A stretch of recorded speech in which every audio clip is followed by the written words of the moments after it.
त्रिकूटमिति विश्वरूपः। गजेंद्र मोक्ष की कथा परीक्षित राजा को सुनने की इच्छा है। सुखदेव जी महाराज वर्णन करते हैं, त्रिकूटाचल पर्वत में बड़ा बलवान हाथी रहता था। जंगल का राजा है, बहुत बड़ा बलवान है। उसके मस्तक में से मद निकलता है, वाघ सिंह को भी भय लगता है। बड़े कुटुंब का मालिक है। एक बार ऐसा हुआ, बहुत गर्मी पड़ी थी। हाथी को जल क्रीड़ा बहुत प्रिय है। अनेक हाथियां साथ में हैं, बच्चे साथ में हैं। सरोवर में कुटुंब के साथ खेलता है, जल क्रीड़ा करता है। उस समय सरोवर में मगर रहता था, वो आया, उसने हाथी का पांव पकड़ा। मगर के पकड़ से छूटने का प्रयत्न को बहुत किया। मगर का जोर जल में बढ़ जाता है, हाथी स्थलचर है, मगर छोड़ता नहीं है। हाथियां, बच्चे सभी प्रयत्न करते हैं, किसी का प्रयत्न सफल हुआ नहीं। धीरे धीरे हाथी डूबने लगा। सभी को विश्वास हो गया ये डूब करके अब मरने वाला है। सभी लोग उसको छोड़ करके चले जाते, अकेला रहा। बड़े कुटुंब का मालिक है, किसी ने उसको साथ नहीं दिया, तो मरने वाला है। संसार में ऐसा कोई घर नहीं है जिस घर में गजेंद्र मोक्ष की कथा होती न हो। गजेंद्र मोक्ष की कथा सभी के घर में होती। जीवात्मा ही गजेंद्र है, वह घर में खेलता है। जिस घर में मानव सुख भोगता है, उसी घर में उसका काल भी बैठा है। काल सावधान है, मानव गाफिल है। काल समय आने पर पांव को पकड़ता है। पांव की शक्ति बहुत कम हो जाए तो समझना मरण समीप में है। काल पांव को पकड़ता है। अभी तो आपको बहुत देर है, वो घबराना नहीं, याद रखना। काल पांव को पकड़ता है। पांव में शक्ति न रहे तो समझना मृत्यु समीप में है। कथा घबराने के लिए नहीं है, सावधान रहने के लिए। काल जब पकड़ता है तब घर के लोग प्रयत्न तो करते हैं, उनका प्रयत्न सफल नहीं होता। घर के लोग ऐसे होते हैं, उनको बहुत सेवा करनी पड़े तो उब जाते हैं। 2-3 वर्ष हो गए, सैया में पड़ा है, अब भगवान की कुछ कृपा हुए तो अच्छा है। कृपा हुए मैंने कहा मर जावे तो अच्छा है। घर के लोगों को बहुत दिन सेवा करनी पड़े तो उब जाते हैं, त्रास होने लगता है, ये जल्दी मर जावे ऐसी इच्छा रखते हैं। जिसके लिए मानव जीवन में संपत्ति का, समय का भोग देता है, वे ही कुटुंब के लोग ऐसी इच्छा रखते हैं जल्दी मर जावे। कोई साथ में रहने के लिए, बैठने के लिए तैयार नहीं है। मृत्यु की शैया में मानव हृदय को जलाता है। बच्चों के लिए मैंने इतना रखा है, अब कोई मेरे पास बैठने के लिए भी तैयार नहीं।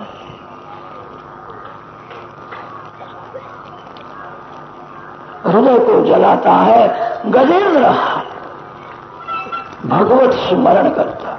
पूर्व जन्म में उसने जो महामंत्र का जप किया था, वो महामंत्र उसको याद आता है। भगवान के किसी भी नाम के साथ ऐसा प्रेम करो, सुख में दुख में सर्वकाल भगवान का नाम याद आए। जिसके संस्कार बुद्धि में अति दृढ़ होते हैं वही याद आता है। काम वासना के संस्कार बुद्धि में दृढ़ होते हैं। जहां यौवन में प्रवेश किया, वासना के संस्कार जागने लगते। सिखाने की जरूरत ही नहीं पड़ती है। भक्ति के संस्कार इसे बुद्धि में दृढ़ करो। सुखदेव जी महाराज वर्णन करते हैं, पूर्व जन्म में जिस मंत्र का जप करता था वो मंत्र उसको याद आया है। प्राग जन्मन अनुशिक्षितम। पूर्व जन्म में कितना जप किया है वो भागवत अंत में सुखदेव जी महाराज ने वर्णन नहीं किया, इतना ही बोले हैं पूर्व जन्म का मंत्र उसको याद आता है। करोड़ों संख्या में अति से जप किया होगा, जिसके संस्कार बुद्धि में अति दृढ़ होते हुए याद आता है। गजेंद्र जब दुखी हुआ तो भगवान का स्मरण करने लगा। काल जब पकड़ता है तो काल के काल भगवान कृपा करके आते हैं। सुदर्शन चक्र से ही काल मगर मरता है। सर्व में श्री कृष्ण दर्शन ही सुदर्शन है। हे गोविंद हे दामोदर, भगवान के नाम का जप करने लगा।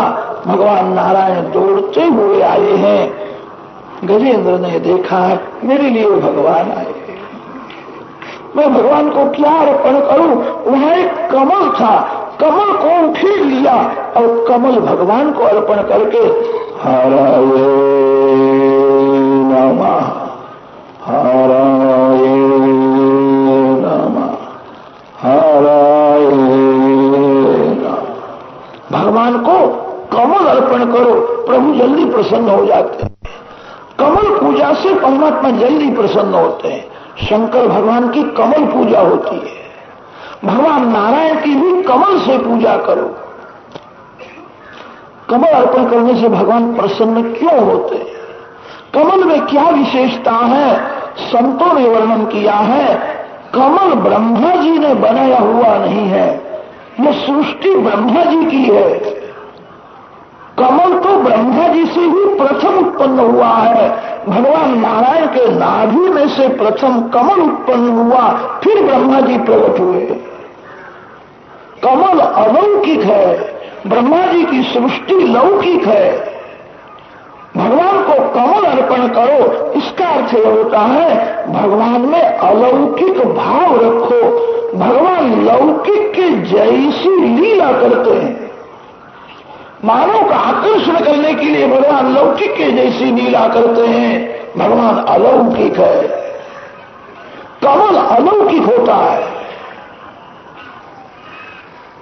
भगवान में अलौकिक भाव रखना चाहिए। भगवान का सभी दिव्य है।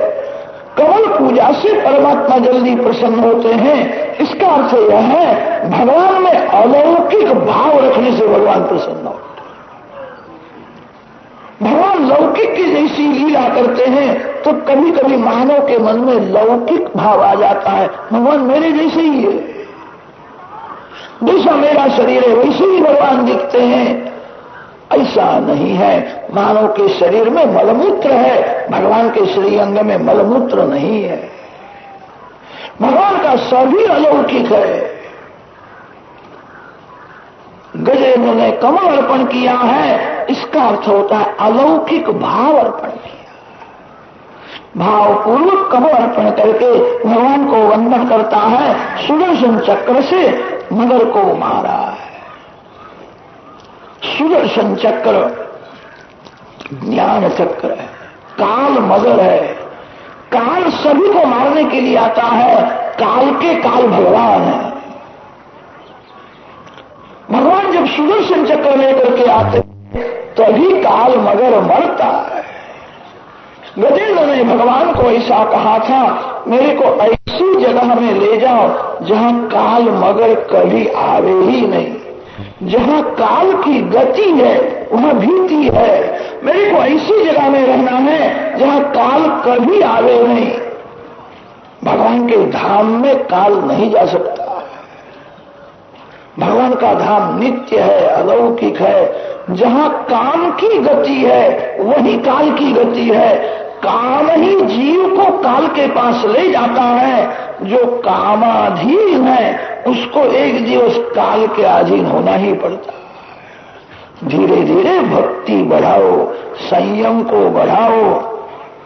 काम के ऊपर जिसने विजय प्राप्त की है वो काल के ऊपर भी विजय प्राप्त कर सकता है। काम ही जीव को काल के पास ले जाता है। भगवान के धाम में काम को प्रवेश नहीं है। भगवान के धाम में काल नहीं आ सकता है। इच्छामि कालेन न यस्य विप्लवः तस्यात्मलोका वर्णस्य मोक्षम। गजराज का उद्धार किया है। भागवत में गजेंद्र मोक्ष की कथा 3 अध्यायों में वर्णन की। तीनों अध्याय का पाठ करना अच्छा है। तीनों अध्याय का पाठ कदाच न होवे तो 35 श्लोक मुख्य माने, मगर पकड़ता है वहां से गजेंद्र को भगवान छुड़ाते हैं। गजेंद्र स्तुति करता है, वहां तक 35 श्लोक है। इन 35 श्लोक का जो रोज पाठ करेगा, भगवान ने कहा है अंत काल में मैं उसको लेने के लिए जाऊं।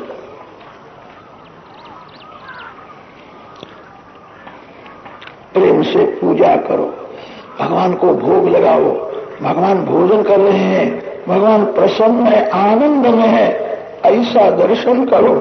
फिर भावना करो आज मैं मरने वाला हूं, काल मेरे को मारने के लिए आया है, काल ने मेरा गला दबाया, मैं बहुत घबराया हूं। गजेंद्र के जैसे आर्त बन करके गजेंद्र मोक्ष का पाठ, भगवान आपको लेने के लिए आवेंगे। आपका मरण मंगलमय होगा। शरीर जब तक अच्छा होता है तब तक बुद्धि बिगड़ी हुई रहती है। शरीर जब बहुत बिगड़ जाता है तो बुद्धि धीरे धीरे सुधरने लगती है। आज शरीर अच्छा है, बाजी आपके हाथ में है। प्रेम से भक्ति करो, भगवान की नित्य प्रार्थना करो। जब प्राण तन से निकले, अंत काल में आप मेरे पास, मैं आपके साथ आऊंगा, मैं यमदूत के साथ भूल जाऊंगा, मेरे लिए आता।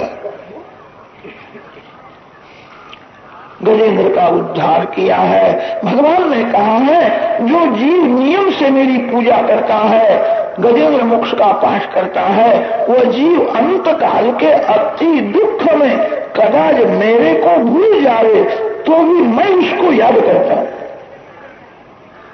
मैं उसको नहीं भूलता। अहम स्मरामि तम भक्तम। भगवान आपको लेने के लिए आवेंगे, मरण मंगलमय होगा। गजेंद्र मोक्ष का जो नियम से पाठ करता है उसका मरण मंगलमय होता है। चतुर्थ मनवंतर में गजेंद्र का उद्धार किया, पंचम मनवंतर में वैकुंठ नाम का अवतार हुआ, षष्ठ मनवंतर चाक्षुष मनवंतर में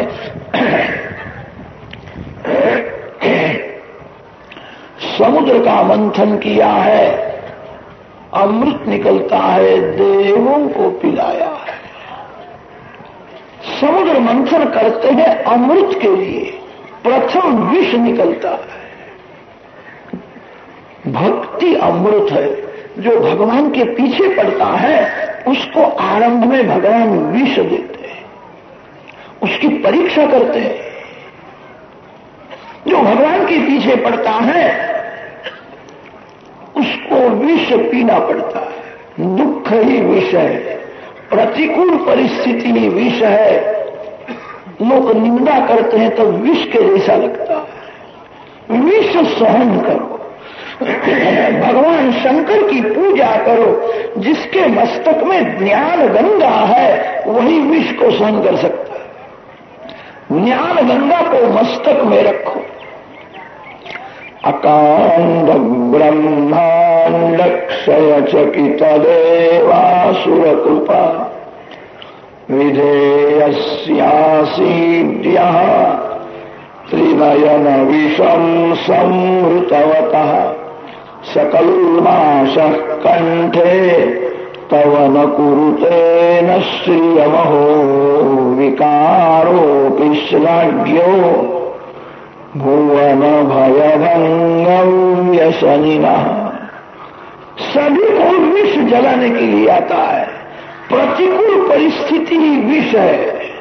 आपका मित्र आपका विश्वासघात करेगा, आपको दुख देगा, आपको विष के जैसा लगेगा। विष सहन करके जो भक्ति करता है उसको अमृत मिलता है।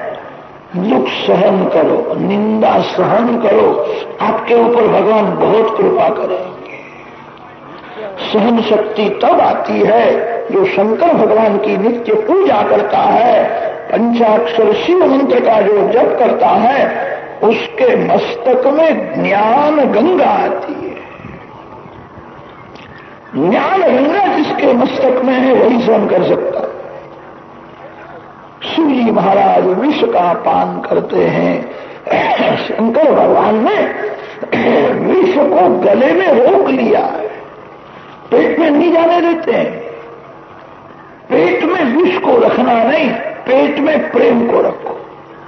आपके लिए कोई खराब शब्द बोला हो, भूल जाओ, मन में रखना नहीं। आप मन में रखोगे मुझे जलेगा। कितने लोग याद रखते हैं, 2 साल हो गए मेरे को उसने गाली दी थी, समय आने तो फिर मैं उनको बताता हूं। ऐसा न कर। पेट में प्रेम रखो, पेट में विष आवे नहीं। कर्कशवाणी ही विष है। आपके लिए कोई खराब शब्द बोले तो भूल जाओ। शिव जी महाराज विष को पेट में नहीं जाने देते हैं। शिव जी ने विष को गले में रोक लिया है, गले में से बाहर भी नहीं निकालते। आपको कोई त्रास देवे, आपका कोई नुकसान करे, उसको 2 कड़वे शब्द बोलने की कदर आपको इच्छा होगी। मेरा नुकसान किया, उसने धोखा दिया, कर्कशवाणी में विष है, उसको गले में रोक लो, बाहर निकले नहीं। किसी को दुख हो ऐसा शब्द बोलना नहीं। आपके लिए कोई खराब शब्द बोले तो उसकी असर मन के ऊपर होने देना नहीं, आपको अमृत मिलेगा। शिव जी महाराज विष को बाहर नहीं जाने देते हैं, पेट में भी नहीं जाने देते, गले में रोक लिया है। शिव जी का कंठ नीला हो गया। देव दैत्य मंथन करते हैं, समुद्र में से अनेक रत्न निकलते हैं। कामधेनु गाय माता निकलती है, कौस्तुभमणि निकलता है, ऐरावत हाथी बाहर आता है। सभी देव दैत्य मंथन करते थे। समुद्र में से श्री महालक्ष्मी माता की साक्षात महालक्ष्मी जी बाहर आई। ब्राह्मण माता महालक्ष्मी जी को वेद मंत्र बोल करके अभिषेक करने लगे। हिरण्यवर्णां हरिणीं सुवर्णललतस्रजा चंद्रां हिरणमयीं लक्ष्मीं जातवेदो मावः। माता जी का अभिषेक हुआ है। सुर सखिया सुंदर श्रृंगार करती है। सभी को ऐसी इच्छा हुई कि लक्ष्मी मेरे को मिले। लक्ष्मी जी ने कहा सभा में बैठ जाओ, योग्य पति को मैं विजय माला अर्पण करूंगी। सभा में राक्षस भी आए हैं, ऋषि आकर के बैठे हैं, देव बैठे हैं। सखी लक्ष्मी जी को ऋषियों के पास ले जाती है। एक एक ऋषि का परिचय दिया है। ये विश्वामित्र है, ये जमदग्नि है, बड़े तपस्वी है। लक्ष्मी जी ने कहा तपस्वी तो है, क्रोध बहुत करते हैं। तपश्चर्या में भक्ति की बहुत जरूरत है। बहुत से लोग तप तो करते हैं, तप करने से शक्ति बढ़ जाती है। तप भोग के लिए न करो, भगवान के लिए करो। रावण ने बहुत तप किया था, हिरण्यकश्यपु ने भी बहुत तप किया था। उसकी गणना राक्षसों में हुई जो भोग के लिए, कीर्ति के लिए, मान के लिए तप करता है। धन के लिए जो तप करता है वो राक्षस के जैसा है। भक्ति प्रेम में जिसका हृदय पिघला हुआ रहता है उसको क्रोध नहीं आता। तपश्चर्या में भक्ति की बहुत जरूरत है। आगे जाते हैं। सभा में परशुराम जी बैठे थे। सखी ने कहा ये कामी नहीं है, क्रोधी नहीं है, बड़े वीर है। लक्ष्मी जी ने कहा ठीक है, निष्ठुर बहुत है, दया नहीं है। क्षत्रियों के छोटे छोटे बच्चों को भी मारते थे। कामी तो नहीं है, क्रोधी नहीं है, वीर है, ब्रह्मचारी है, निष्ठुर बहुत है। जहां दया नहीं है वहां लक्ष्मी जी विराजती नहीं। परशुराम जी में दया नहीं है, परशुराम जी निष्ठुर है, बालकों को भी मारते थे। आगे जाते हैं, मार्कंडेय ऋषि सभा में बैठे थे। सखी मार्कंडेय ऋषि की प्रशंसा करती है, ये कामी नहीं, क्रोधी नहीं, निष्ठुर नहीं, बड़े दयालु है, प्रलय तक इनका आयुष है, इनका बड़ा भारी महिमा है, विचार करो। लक्ष्मी जी देखती है, मार्कंडेय ऋषि सभा में आंख बंद करके बैठे थे। मार्कंडेय ऋषि ने विचार किया, नारायण के साथ लक्ष्मी जी आवे तो मैं दर्शन करूं। संत लक्ष्मी का दर्शन नारायण के साथ में ही करते हैं। जो अकेली लक्ष्मी को देखता है उसको नारायण का दर्शन कभी नहीं होता। लक्ष्मी का दर्शन नारायण का गुण संपन्न है, निर्दोष एक नारायण है। लक्ष्मी से भी नारायण श्रेष्ठ है। लक्ष्मी में एक बड़ा भारी दोष बताया है, लक्ष्मी कभी कभी पापी के घर में भी जाती है। नारायण कभी पापी के घर में नहीं जाते हैं, लक्ष्मी पापी के हाथ में ही जाती है। नारायण कभी पापी के हाथ में नहीं जाते हैं। लक्ष्मी से भी नारायण श्रेष्ठ है। लक्ष्मी नारायण तत्व से दोनों एक ही है। अकेली लक्ष्मी का दर्शन संत नहीं करते, लक्ष्मी का दर्शन नारायण के साथ करो। अकेली लक्ष्मी जी आई है तो मार्कंडेय ऋषि आंख बंद कर लेते हैं, नारायण के साथ आओ तो मैं दर्शन करूं। अकेली लक्ष्मी को मैं नहीं देखता। लक्ष्मी जी को आश्चर्य हुआ, ये ब्राह्मण कैसा है, मेरे सामने देखने को भी तैयार नहीं है, आंख बंद करके बैठे हैं। आगे चलो, आगे जाते हैं, भगवान शंकर विराजमान थे। सखी बहुत प्रशंसा करती है, वेदों ने इनका बहुत वर्णन किया है। देवों के देव महादेव है, ईशान सर्व विद्यानां। काम को जला दिया है, कभी क्रोध आता ही नहीं है, अति शांत है। शिव जी के सन्मुख कभी कभी भूत प्रेत नाचते हैं तो भी शिव जी के शांति का भंग नहीं होता है। शिव सर्वकाल शांत ही रहते हैं। भूत का नाम सुनने से कितने कितने लोगों को भय लगता है।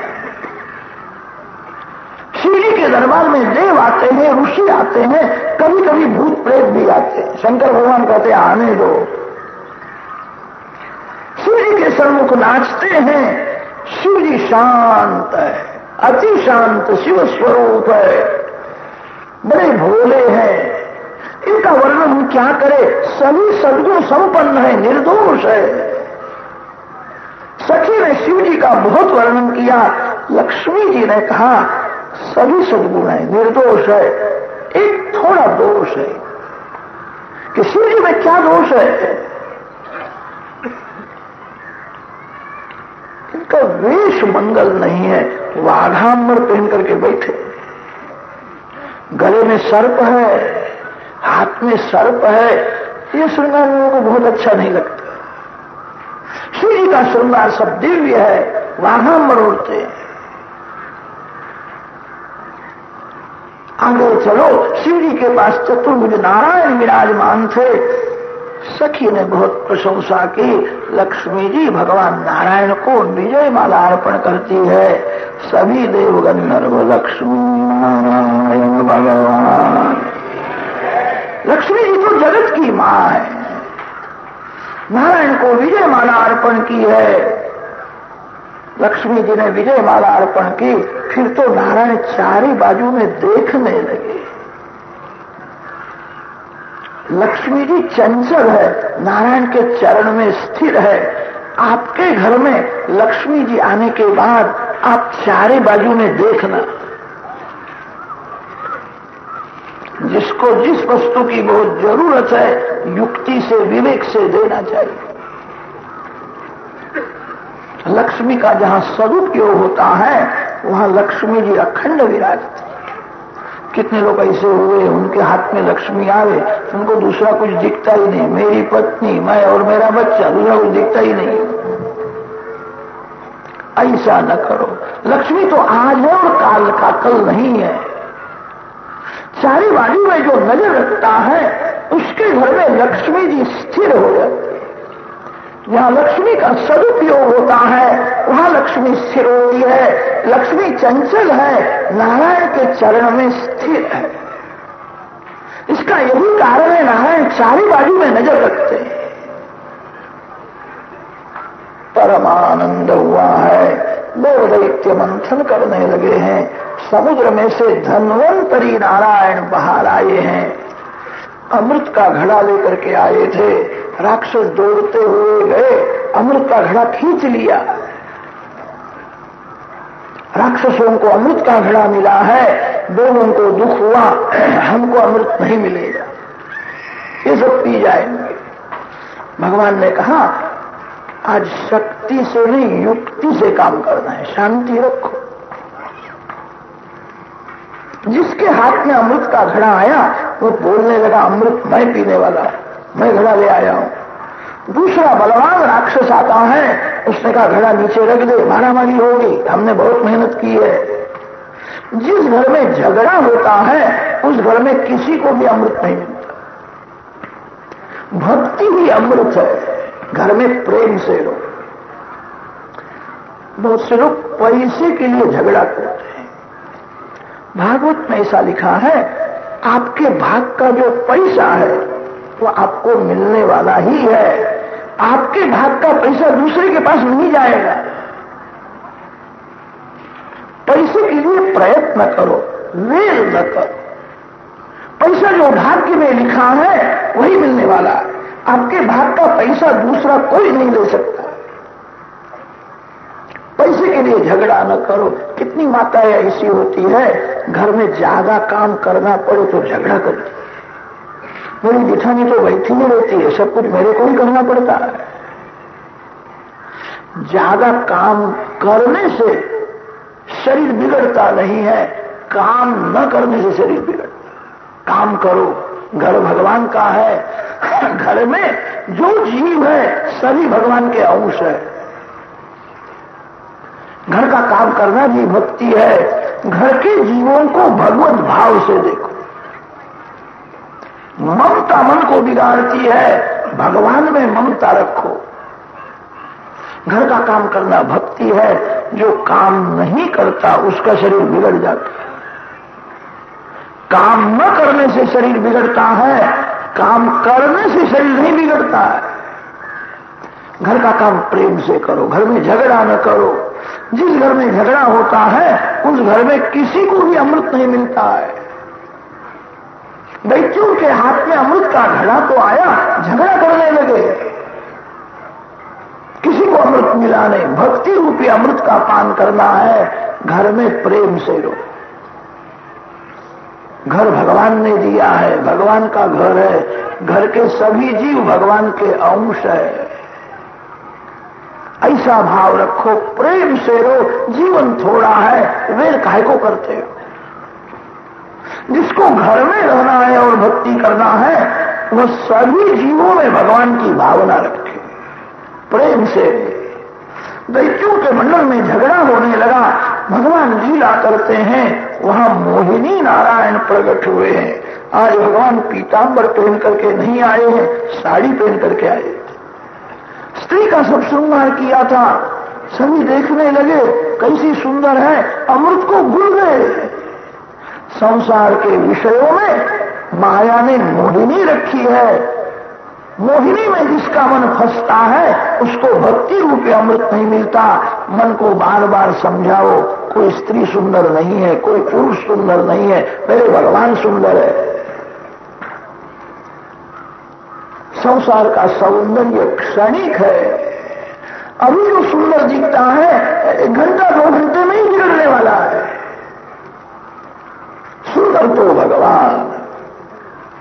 मोहिनी में जिसका मन फंस जाता है तो उसको भक्ति रूपी अमृत नहीं मिलता है।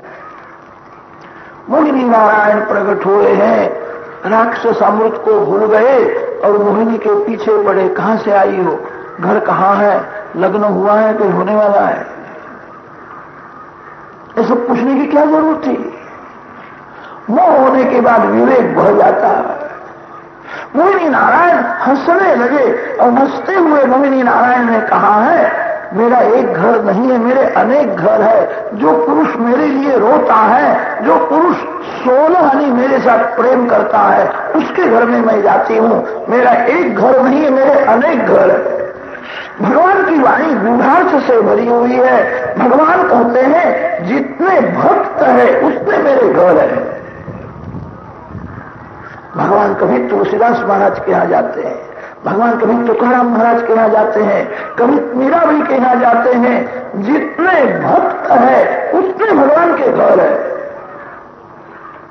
भगवान ने कहा, मेरा एक घर नहीं है, ये मूर्ख है, राक्षस समझ सके नहीं। ये तो कहती है मेरे अनेक घर है। जो पुरुष मेरे से प्रेम करता है उसके घर में जाती। और पागल के जैसा हो गया, मेरे को देख के हंसती, मेरे घर में आ गई ऐसा लगता है। उसने कहा, यह अमृत का घड़ा मैं आपको अर्पण करता हूं। भगवान ने अमृत का घड़ा हाथ में ले लिया है। फिर पूछते, इसमें क्या है कि अमृत भरा है? अमृत के लिए झगड़ा होता है। आप परोसने के लिए आओ तो कोई झगड़ा नहीं करे। भगवान ने कहा, आपकी इच्छा हो तो मैं परोसने के लिए आऊंगी। किसी को ज्यादा मिले, कम मिले, कदाच न मिले तो झगड़ा करना नहीं कि आप परोसने के लिए आओ तो सभी हाथ जोड़ करके बैठे रहेंगे। जिसके भाग में हो उसको मिलेगा, कोई झगड़ा नहीं करेगा। आप परोसने के लिए आओ। भगवान ने आंख से संकेत किया, एक बाजू में देव बैठे हैं, एक बाजू में राक्षस बैठे हैं। भगवान दैत्यों के मंडल में जाते हैं, राक्षसों को समझाया है, आपने यह अमृत का घड़ा मेरे को दिया है, आपका कल्याण करना ये मेरा कर्तव्य है। भगवान ने विचार किया, इनको अमृत मिलेगा तो ज्यादा तूफान करेंगे, बहुत पाप करेंगे। इनको अमृत न मिले तो ही कल्याण आ जाए। आपका मैं कल्याण करने के लिए आई, मेरे को यह अमृत आपको देने की इच्छा तो है। ये सभी देव लोग ताकते हैं, उनकी नजर अच्छी नहीं है, किसी की नजर का खाना नहीं चाहिए। मैंने ऐसा विचार किया है, इस घड़े में ऊपर ऊपर पानी के जैसा जो अमृत है वो देवों को दे देती हूं, और नीचे जो माल रहेगा जो आपको मिलेगा। कबूल हो? वो होने के बाद विवेक रहता नहीं है। अमृत में कई दो भाग होते हैं, पानी के जैसा दूसरा होता है और माल कहीं दूसरा होता है। सभी को मोह हुआ था। अमृत मोहिनी नारायण देवों को देते हैं, निहारते हैं दैत्यों को। आंख में, केश में, मुख में मोहिनी है। सभी पागल के जैसे हो गए थे, हमको माल मिलने वाला है। सभी अमृत देवों को पिलाया है, फिर खाली घड़ा राक्षसों के पीछे फेंक दिया। खलास हो गया, मैं क्या करूं? चतुर्भुज नारायण प्रकट हो गए। राक्षसों को आश्चर्य हुआ है, इसने धोखा दिया। आज विष्णु साड़ी पहन करके आया था, हम इसको पहचान सके नहीं। मारो मारो, सब मारने के लिए तैयार हुए हैं। देवों को अमृत मिला था, अमृत से देवों की शक्ति बढ़ गई थी। राक्षसों का विनाश हुआ है, देवों को स्वर्ग का राज मिला है। युद्ध में जितने राक्षस मर गए थे सभी को शुक्राचार्य अस्ताचल पर्वत में ले गए हैं। शुक्राचार्य ने संजीवनी मृत्युंजय महामंत्र को सिद्ध किया था। मरे हुए राक्षसों को जीवित करते, ऐसी मंत्र शक्ति थी। बलि राजा के हाथ से शुक्राचार्य जी ने विश्वजित नाम का यज्ञ करवाया। पूर्णाहुति के समय में यज्ञ कुंड में से सोने का रथ बाहर आता है। बलि को रथ में बैठाया है और आज्ञा की अब तेरी हार नहीं होगी, जहां जाएगा तेरी जीत होगी। शुक्राचार्य ने अपना ब्रह्म तेज बलि को दिया है। बलि महाराज स्वर्ग में युद्ध करने के लिए आए हैं, देवों की हार हुई है। स्वर्ग का राज बलि को मिला है। जो शुक्राचार्य की सेवा करता है उसका बल बढ़ जाता है। शरीर में जो शक्ति है उसी का नाम शुक्र है। शुक्राचार्य की सेवा का अर्थ होता है जो प्रत्येक इंद्रिय का संयम रखता है, संयम से शक्ति बढ़ती है। जिसने संयम का कवच पहना है, जिसके मस्तक ऊपर नीति का छत्र है, उसको कोई नहीं हरा सकता। जो पाप करता है उसकी हार होती है। जो पाप करता है उसको भगवान सजा करते हैं। भगवान किसी को सजा नहीं करते, पाप ही मारता है। राक्षसों ने पाप छोड़ दिया, प्रत्येक इंद्रिय का संयम रखा है, जितेंद्रिय हुए हैं, शुक्राचार्य की सेवा की है, ब्रह्म तेज मिला है। दैत्यों की शक्ति बहुत बढ़ गई। दैत्यों का राजा बलि है, देवों की हार हुई है। स्वर्ग का राज राक्षसों को मिला है। बलि राजा को इंद्रासन में बैठाया, शुक्राचार्य ने राज्याभिषेक किया है। बलि राजा को कहा है 100 अश्वमेध यज्ञ तू करेगा तो स्वर्ग का राज तेरा हो जाएगा। 100 अश्वमेध यज्ञ करो। नर्मदा जी के किनारे भृगुकच्छ नाम का तीर्थ है, वहां बलि महाराज को ले गए, यज्ञ करते हैं। तम नर्मदायास्तट उत्तरे बले यरुत्विजस्ते भृगुकच्छ संज्ञके प्रवर्तयन्तो भृगवः क्रतुत्तमम् व्यचक्षतारादुदितं यथा रविम्। बलि महाराज अश्वमेध यज्ञ करने लगे हैं।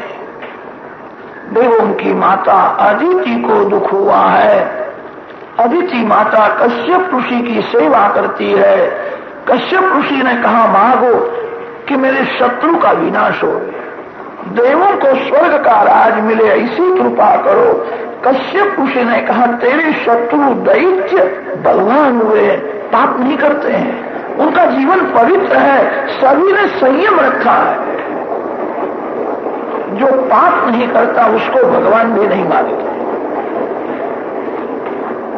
युद्ध में शत्रु का विनाश नहीं होगा, तेरे बालकों को स्वर्ग का राज मिले, ऐसा मैं तेरे को उपाय बताता हूं। फाल्गुन महीना आता है, फाल्गुन महीने में पयोव्रत करो।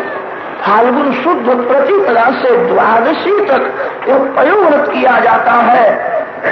व्रत करने वाला कोई फल भी न खावे, केवल दूध पर रहना।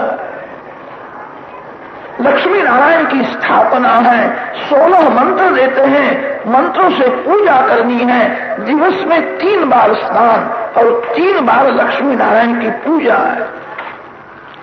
स्नानम त्रिशवणं चरेत्। पूजा होने के बाद अग्नि में ओम नमो नारायणाय स्वाहा मंत्र बोल करके पायस की 108 आहुति देवे।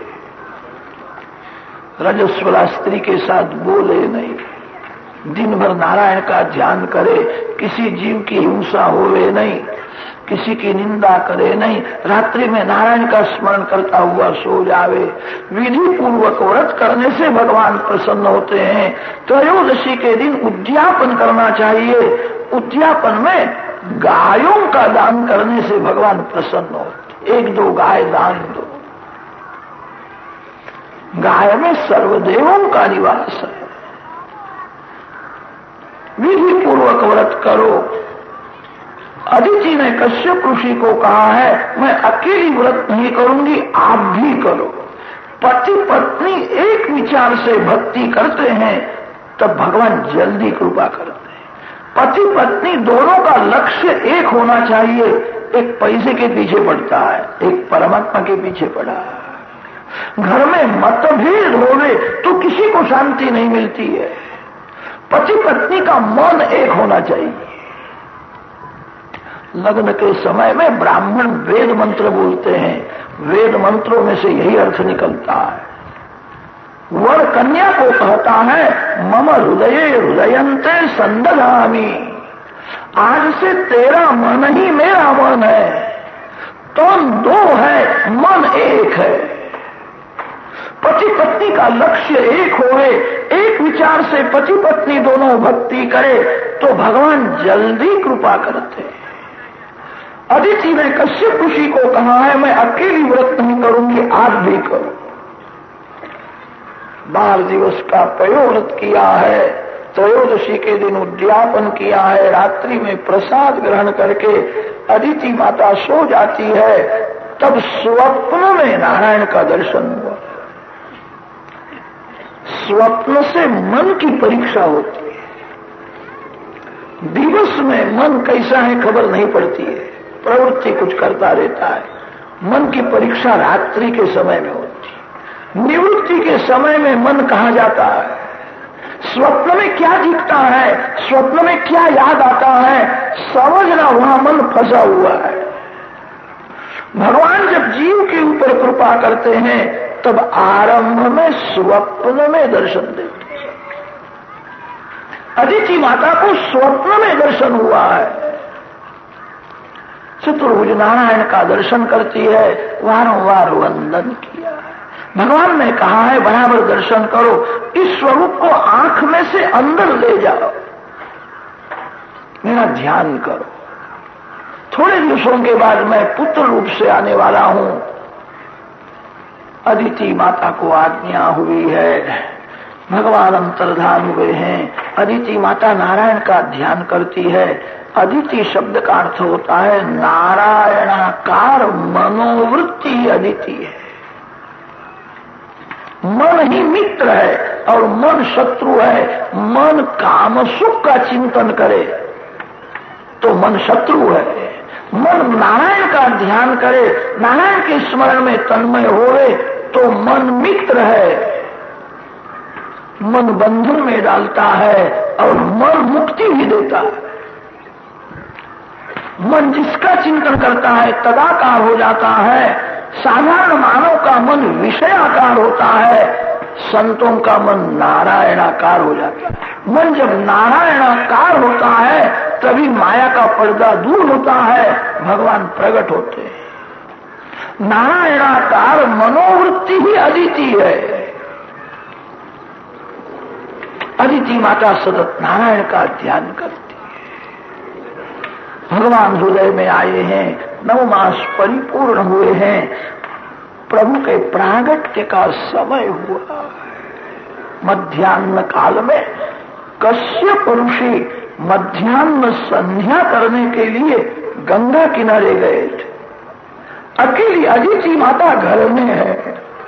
नारायण का दर्शन करने की तीव्र इच्छा हुई है, कब प्रागट्य होगा। वैष्णव दर्शन के लिए अति आतुर होते हैं, तभी अवतार होता है। दर्शन की तीव्र इच्छा हुई है, परम पवित्र समय प्राप्त हुआ। 10 दिशाएं प्रसन्न हुई, मंद सुगंध शीतल वायु बहने लगा है। आज ब्राह्मणों को आनंद हुआ, हमारे घर में भगवान आने वाले हैं। परम पवित्र भाद्रपद मास शुक्ल पक्ष 12वीं तिथि, जिसको महापुरुष विजया द्वादशी कहते हैं।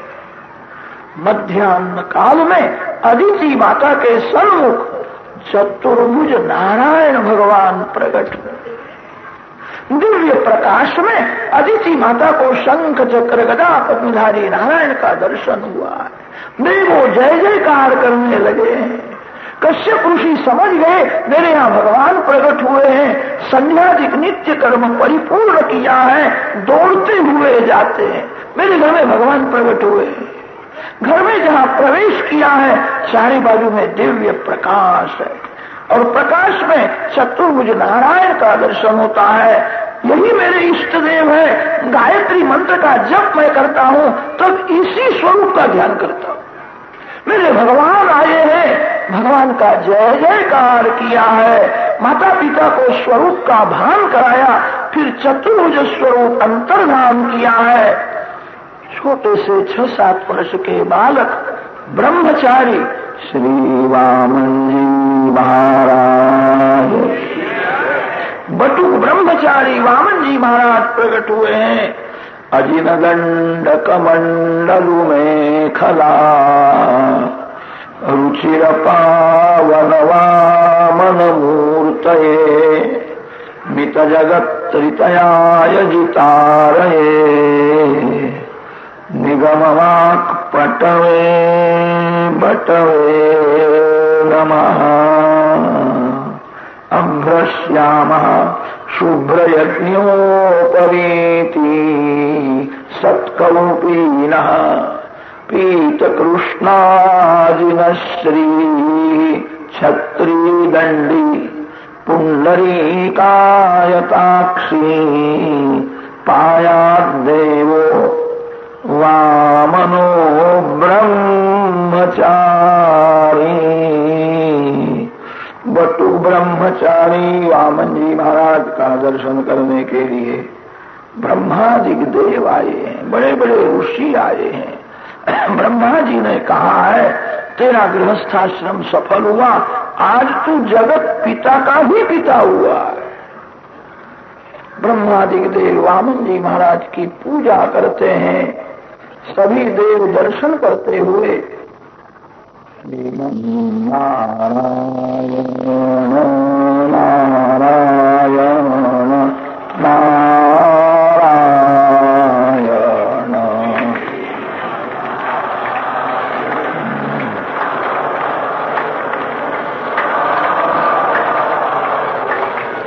श्रीमन्नारायण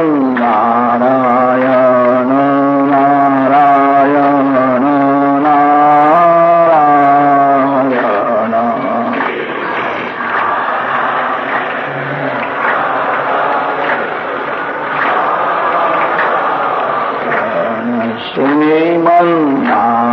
श्रीमन्नारायण नारायण नारायण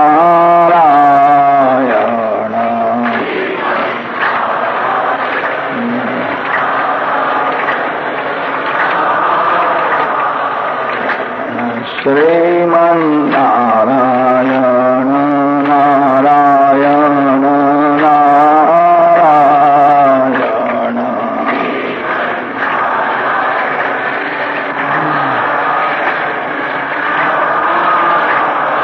आत्मा का दर्शन कीर्तन करते हुए तन्मय हुए।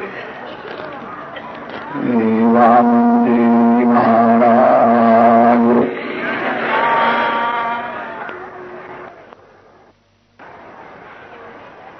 वन विहारी लाल की, गोमती गंगा मैया की,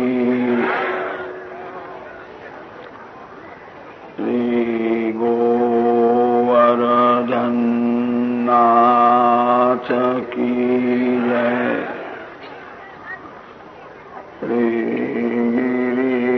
गिरिराज धरण की जय।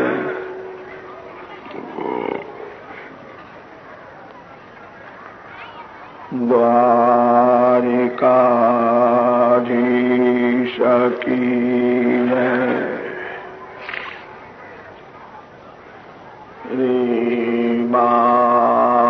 बालकृष्ण लाल की जय, सद्गुरुदेव की जय।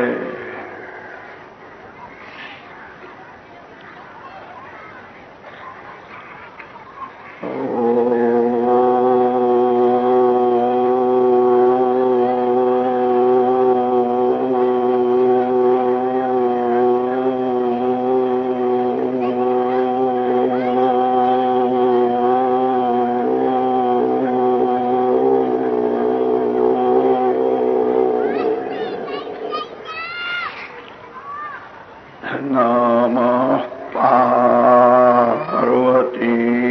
पतये हर हर महादेव।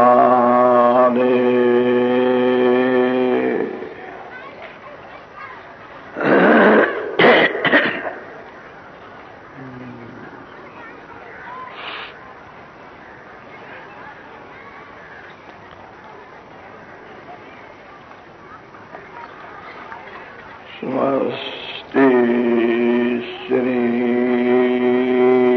गणेशाय नमः। श्री सरस्वत्यै नमः।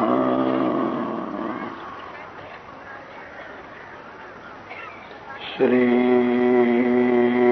गुरुभ्यो नमः।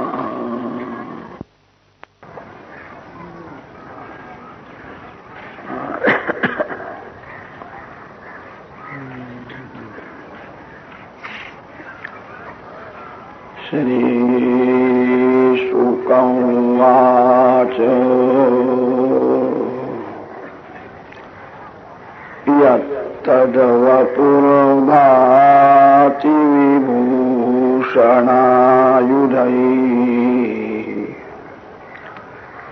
अव्यक्तचिदव्यक्तमधारयद्धरिः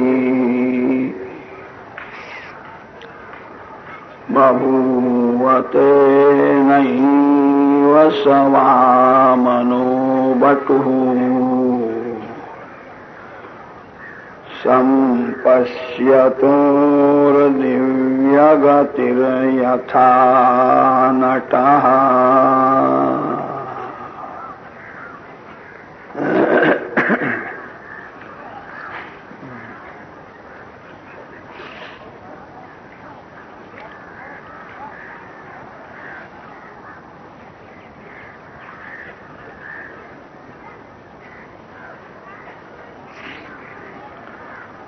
परमात्मा श्री कृष्ण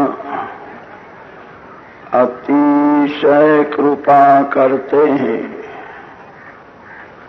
तब घर में ही सत्संग मिलता है। सत्संग ही महान तीर्थ है। सत्संग तीर्थ में मन की भी शुद्धि होती है।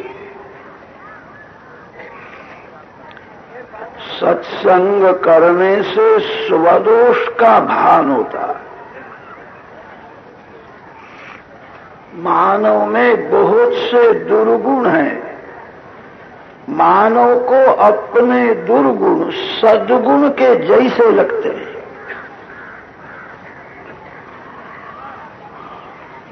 सत्संग करने से स्वदोष का भान होता है। सत्संग में मन की शुद्धि होती है। गृहस्थाश्रम भक्ति में बाधक नहीं है, साधक है।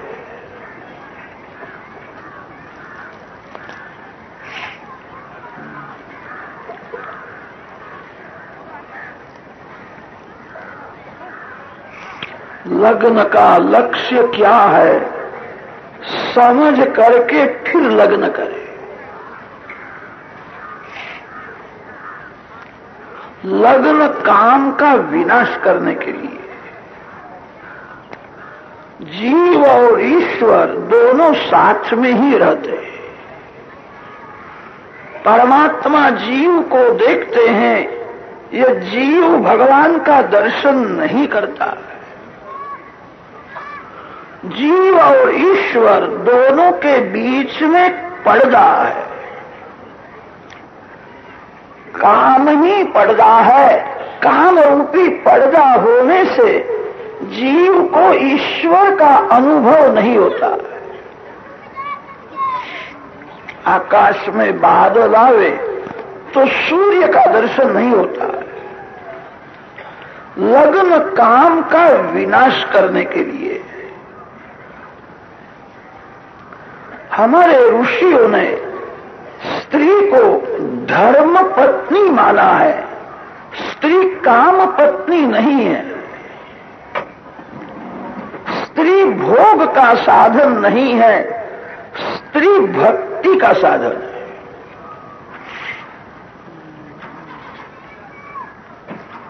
पति पत्नी एकांत में थोड़ा सत्संग करे, एकांत में ध्यान करे, एकांत में कोई पवित्र ग्रंथ का वाचन करे, एकांत में भगवान के नाम का जप करे, एकांत में ही मन बिगड़ता है,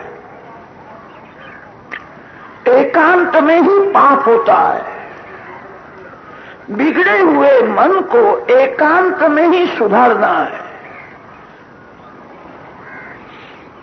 पति पत्नी का पवित्र संबंध परमात्मा के लिए हुआ है। शास्त्रों में कहीं कहीं सन्यास का वर्णन बहुत किया है।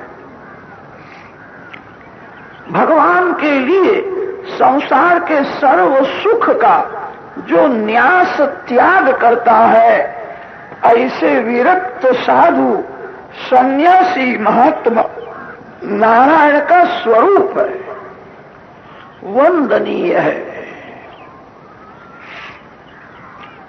सन्यासी महात्मा ब्रह्म चिंतन करते हुए ब्रह्म रूप होते हैं, अच्छा है। गृहस्थाश्रम में तो ऐसी शक्ति है, गृहस्थ ब्रह्म को बालक बनाता है। किसी साधु सन्यासी के मठ में, आश्रम में भगवान का कोई भी अवतार हुआ नहीं है। भगवान के सभी अवतार गृहस्थ के घर में हुए। सन्यासी महात्मा तो ब्रह्म रूप होते हैं, गृहस्थ ब्रह्म का पिता भी हो सकता है। गृहस्थाश्रम में ऐसी दिव्य शक्ति है, पति पत्नी धीरे धीरे संयम को बढ़ावे, भक्ति को बढ़ावे, पवित्र जीवन होवे, तो परमात्मा उनके यहाँ पुत्र रूप से प्रकट होते। गृहस्थाश्रम में कैसी शक्ति है, गृहस्थ परमात्मा का भी पिता हो सकता है। परमात्मा तो सबसे बड़े हैं, सबके पिता है। गृहस्थाश्रम में ऐसी शक्ति है, जगत पिता का भी वो पिता हो सकता है।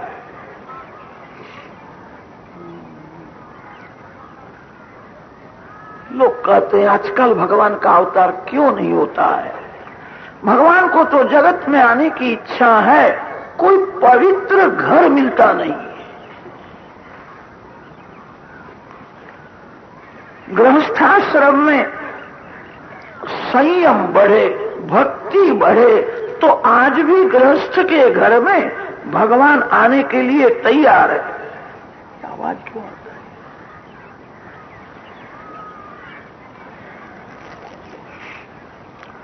यत्तद्व पूर्वभाति विभूषणायुधैः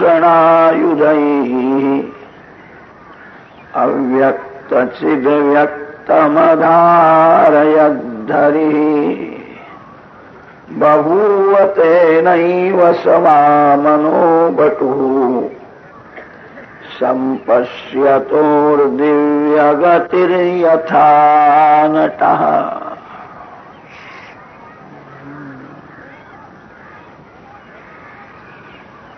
पुरुष कश्य पुरुषी के जैसी तपश्चर्या करे और स्त्री अदिति हो जावे, तो आज भी भगवान प्रकट होने के लिए तैयार है।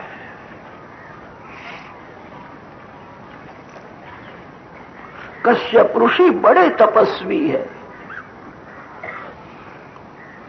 थोड़ा विचार करो, भगवान का अवतार होता है, इसका क्या अर्थ है? जहां भगवान नहीं है वहां भगवान आकर के खड़े हो जाते हैं। ऐसी कोई जगह ही नहीं है जहां भगवान न हो। भगवान तो सर्वकाल और सर्व में विराजमान है। लकड़ी में अग्नि है, लकड़ी में अग्नि गुप्त है।